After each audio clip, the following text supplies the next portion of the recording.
ঝুলে গেল শিক্ষার্থীদের ওপর সরাসরি গুলি না করার নির্দেশনা চেয়ে করা রিটের শুনানি ও আদেশ। হাইকোর্ট বেঞ্চের এক বিচারপতি অসুস্থ থাকায় এদিন হয়নি শুনানি।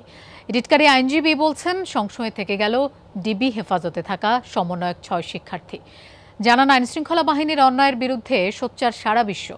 এদিকে সহিংসতায় শিশুদের মৃত্যুর ঘটনায় বিচার বিভাগীয় তদন্ত চেয়ে একটি রিট হয়েছে হাইকোর্টে। স্যান্ডেলিনা সো রূপচর্চায় আভিজাত্য।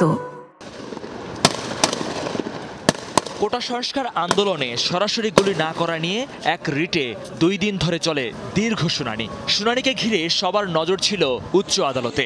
রিটকারী আইনজীবীদের যুক্তি, পাল্টা যুক্তি, বাকবিতণ্ডা আর হট্টগোলে উত্তেজনা ছড়িয়েছিল এজলাসে। তাই বুধবারের তৃতীয় দিনের শুনানি ঘিরে ছিল সর্বসাধারণের কৌতূহল। যথাসময়ে রিটকারী ও রাষ্ট্রপক্ষ এবং আওয়ামী সমর্থক বিপুল সংখ্যক আইনজীবী আদালতে উপস্থিত হন। সে সময় জানা যায় বেঞ্চের একজন বিচারপতি SM মাসুদ হুসাইন দোলন অসুস্থতার কারণে ছুটি নিয়েছেন। আদালতের যারা বেঞ্চ অফিসার থাকেন তারা জানিয়েছেন যে বিচারপতিদের মধ্যে একজন অসুস্থ হওয়ায় তিনি আসছেন না, ফলে শুনানিটা আজকে হচ্ছে না। রিটকারী আইনজীবী জানান আন্দোলন দমনে আইনশৃঙ্খলা বাহিনী সরাসরি গুলি করেছে, তা আন্তর্জাতিকভাবে স্বীকৃত। রিটের শুনানি ঝুলে যাওয়ায় 6 সমন্বয়ক ডিবি কার্যালয় থেকে পরিবারে ফিরতে পারবেন কিনা সেই সংশয় প্রকাশ করেন তিনি। আদালতের এখতিয়ার রয়েছে তাদের কাছ থেকে শোনার যে তারা কি স্বেচ্ছায় আছেন কি না, এবং আদালত যদি শুনতে নাও পারেন সরকারের কাছে নিশ্চয়ই এই খবরটা গেছে এখন পর্যন্ত, তো তারা গণমাধ্যমের সামনে এদেরকে কথা বলতে দিন।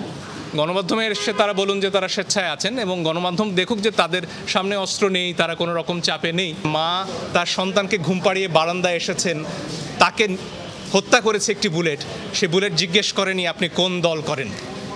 এবং আমার মনে হয় আমাদের বিভিন্ন বাহিনী, সেনাবাহিনী, পুলিশ বাহিনী, র্যাব, বিজিবি, তাদের সন্তানরা তো বাংলাদেশে রয়েছেন।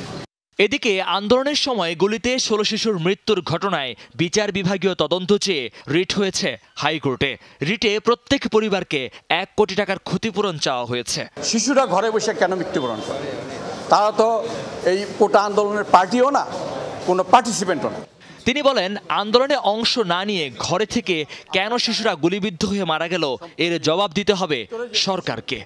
জানালা ভেদ করে যে গুলি লাগলো। মহিউদ্দিন মধু, যমুনা নিউজ, ঢাকা। আমার কাছে এভিডেন্স নাই।